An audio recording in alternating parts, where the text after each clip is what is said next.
keluarganya.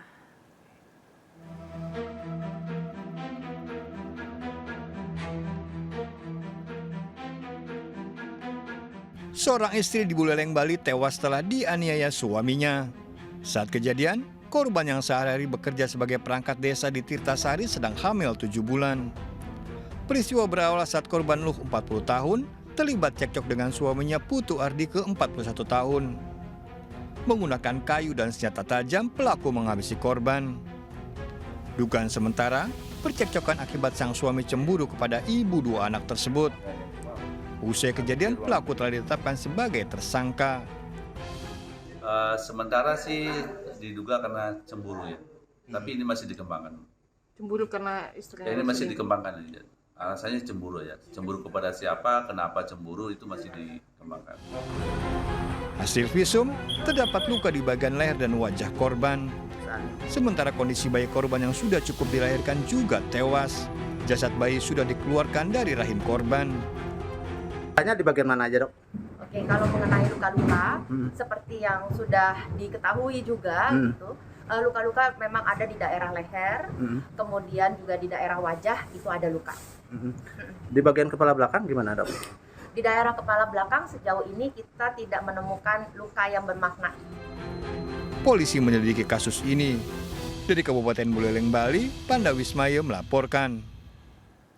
Satres Narkoba Polres Tangerang Selatan, Banten menggagalkan peredaran 16 kg sabu jaringan internasional. Untuk mengelabui petugas, para pelaku mengemas sabu menggunakan kertas kado dan dibungkus teh Tiongkok.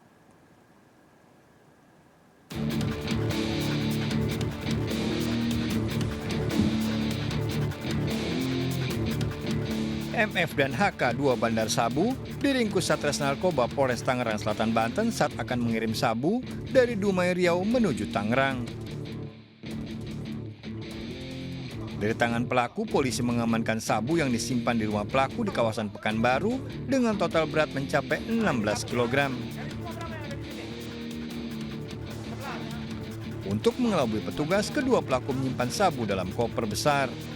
Sabu dikemas menggunakan bungkus kado ke dalam teh Tiongkok. Para pelaku merupakan jaringan internasional Malaysia berencana mengedarkan sabu ke wilayah Jakarta dan Tangerang Raya. Sabu di packaging bukan sudah kami buka. Ini packagingnya yang menarik adalah dia seperti kertas kado. Dia dibungkus dengan kertas kado. Jadi ada upaya dari bandar, ada upaya dari orang atas untuk mengelabui ataupun menipu dengan packaging dengan kertas kado. Yang pertama itu. Yang kedua, berdasarkan perintah dari Bapak Kapolres, tim saat ini masih bergerak.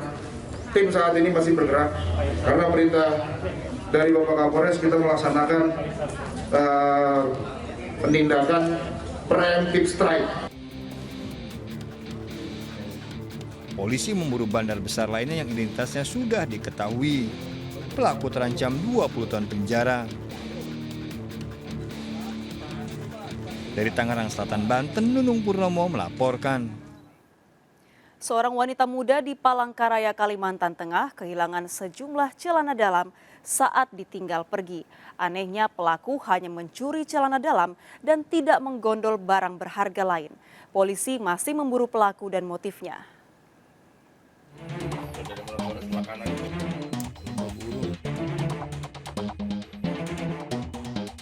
Pencurian celana dalam menimpa seorang wanita bernama Via Nurhaliza berusia 19 tahun, warga Jekan Raya, Kota Palangkaraya, Kalimantan Tengah. Sedikitnya 10 lembar celana dalam yang disimpan dalam lemari pakaian raib digondol pelaku. Padahal di dalam rumah terdapat barang berharga lain namun tidak digasak pelaku. Korban mengatakan pencuri beraksi saat ia sedang keluar rumah. Korban terkejut saat akan membuka pintu rumah, ternyata pintu dalam kondisi rusak. Saya tuh pulang sama Acil dijemput kerja. Terus tuh jam 17.55 perkiraan sampai. Saya ini mau buka pintu pakai kunci, kok pintunya udah nggak kekunci, los gitu. Terus saya cek langsung barang-barang, yang hilang cuma CD. Kok yang lainnya nggak diambil kayak barang-barang berharga. Belum diketahui motif pencurian celana dalam, apakah terkait ritual tertentu atau pemenuhan fantasi seksual pelaku. Korban berharap polisi mengintensifkan patroli agar warga di sekitar lokasi tetap merasa terlindungi. Dari Palangkaraya, Kalimantan Tengah, Ade Sata melaporkan.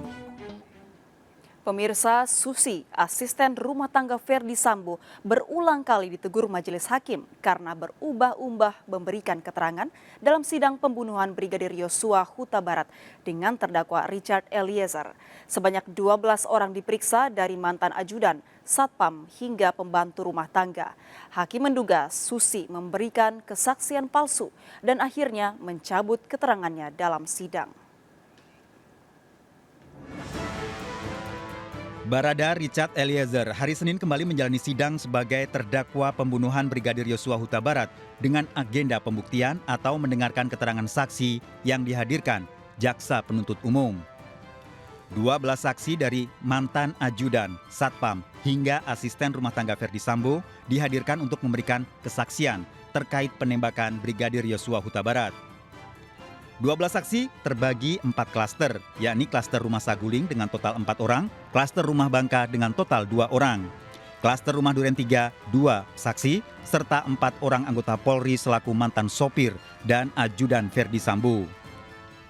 Susi, asisten rumah tangga Ferdi Sambo, diperiksa sebagai saksi yang pertama dari klaster Saguling. Namun dalam memberikan keterangan, sejak awal Susi sering berubah-ubah atau menjawab lupa dan tidak tahu. Majelis sempat memberikan teguran karena keterangan yang diberikan Susi ada yang berbeda dengan keterangan berita acara pemeriksaan di kantor polisi.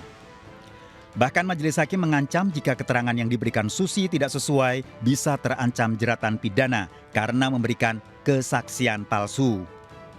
Susi juga berulang kali terdiam saat memberikan keterangan peristiwa yang terjadi di Magelang terkait Putri Chandrawati yang dalam kondisi sakit. Sementara dari sejumlah keterangan saksi, Roni Talapesi, pengacara Barada Eliezer, menyampaikan beberapa poin hasil kesaksian. Pada saksi Romer, selaku ajudan menyampaikan bahwa Ferdi Sambo menjatuhkan senjata api yang terduga milik Yosua dan mendengar suara tembakan sebanyak 5 kali. Sementara Susi sempat berbeda memberikan keterangan dari saksi lainnya. Tadi juga pun kan disampaikan kan terkait dengan perintah, itu lagi ya penegasan ya, bahwa memang mereka tidak berani, tidak sanggup menolak perintah. Itu aja teman-teman yang bisa saya sampaikan. Dan juga tadi terbukti bahwa apa yang Susi sampaikan itu tidak benar atau dia berbohong. Tadi langsung dia mencabut keterangannya dan hakim tadi menanyakan kan bahwa keterangan yang di sebelumnya apakah mau dicabut atau tidak. Tadi saudara Susi mencabut. Jadi saudara Susi mengiyakan keterangan dari saudara Romer, Daden, kemudian Farhan, dan kemudian Prayogi. Jadi seperti itu teman-teman. Hari ini sidang lanjutan pembunuhan Brigadir Yosua Huta Barat dengan terdakwa Putri Chandrawati akan menghadirkan sejumlah saksi. Dari Jakarta, Lika Apriliani, Dandi Bernadi, dan Iransyah melaporkan. Polisi mengamankan 23 pelajar yang merampas sepeda motor di Medan, Sumatera Utara. Para pelaku yang masih di bawah umur membawa senjata tajam saat merampas motor di tengah kemacetan lalu lintas.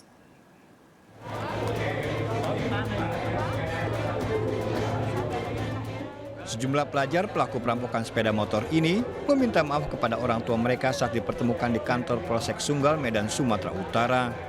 Tangis orang tua pecah karena tak menyangka anaknya terlibat aksi kejahatan. Sebelumnya para pelajar ini terekam CCTV menyerang pengendara motor di Jalan Simpang Sunggal, Medan, Sumatera Utara. Pemilik motor yang ketakutan panik menyelamatkan diri, meninggalkan sepeda motornya. Pelaku kemudian membawa kabur sepeda motor milik korban. Dari penyelidikan CCTV, aparat Polsek Sunggal Kota Medan mengidentifikasi para pelaku sebanyak 23 pelaku yang berstatus pelajar ditangkap. Selain merampas sepeda motor, para pelaku juga kerap membuat onar dan terlibat dalam aksi tawuran antar pelajar di Kota Medan. Sesama pelajar yang tidak terkenal, kemudian dilakukan perampasan, arus lalu lintas yang padat, kemudian mereka melakukan aksi dengan merampas 2 sepeda motor Suwanto berstatus sebagai kelas 2 dan kelas 3 SMA. Menurut pelaku, 1 unit sepeda motor hasil rampasan telah dijual seharga Rp4.500.000. Uang hasil penjualan dipergunakan untuk berfoya-foya. Dari tangan pelaku disita barang bukti sejumlah senjata tajam. 1 pelaku ditetapkan sebagai tersangka pencurian. Dari Medan, Sumatera Utara, Ahmad Ridho Nasution melaporkan.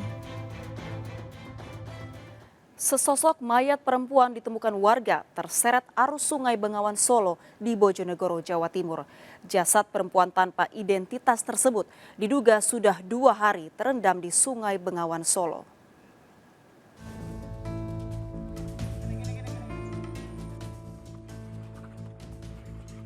Sesosok mayat perempuan ditemukan warga Kalitidu, Kabupaten Bojonegoro, Jawa Timur. Jasad tanpa identitas tersebut terseret arus Sungai Bengawan Solo.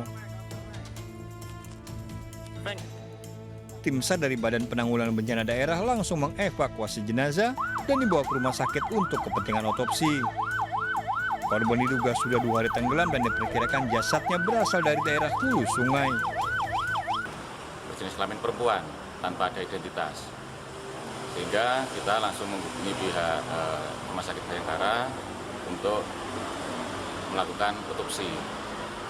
Kemudian kita bawa ke Rumah Sakit Umum Daerah Kabupaten Bojonegoro untuk dilakukan otopsi selanjutnya. Demikian. Perkiraan sudah berapa hari mengapung di air? Untuk perkiraan baru 2 hari. BPBD Bojonegoro berkoordinasi dengan kepolisian serta BPBD wilayah Hulu Bengawan Solo seperti Cepu, Blora, Ngawi, Madiun hingga wilayah Jawa Tengah terkait temuan jasad tersebut. Masyarakat juga diminta melapor jika ada kehilangan anggota keluarga perempuan dengan usia sekitar 30 tahun. Dari Bojonegoro, Jawa Timur, Dedi Mahdi melaporkan. Sementara itu, jasad pria ditemukan seorang pemancing di sebuah kolong jembatan di Kendari, Sulawesi Tenggara. Korban diperkirakan sudah tewas sejak 10 hari lalu.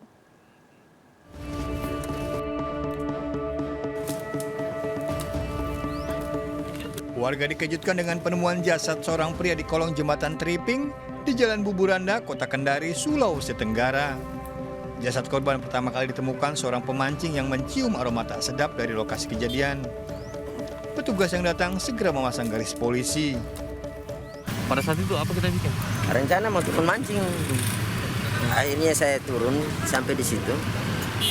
Saya pikir bukan mayat tuh, karena dilihat.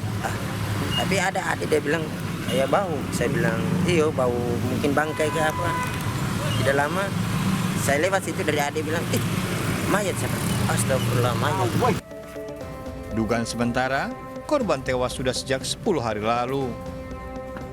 Kami masih melakukan penyelidikan, masih akan olah TKP untuk memastikan penyebab kematiannya. Pak, kalau diperkirakan dari kondisi mayat ini sudah beberapa hari Pak meninggal? Kalau kami lihat sudah mungkin hampir 10 hari lebih ya. Jasad korban dibawa ke Rumah Sakit Bayangkara Kendari. Dari Kota Kendari, Sulawesi Tenggara, Febriano Tameng melaporkan. Pemirsa, informasi tadi mengakhiri perjumpaan kita dalam Berita Kriminal Sergap edisi hari ini. Ingat, kejahatan mengintai di sekitar Anda, selalu waspada.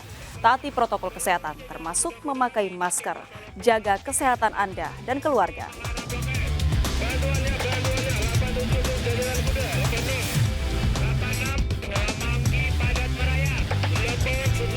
Jajaran Puri hingga saat ini aman terkendali. 86 seluruh jajaran kuda-kuda mengingat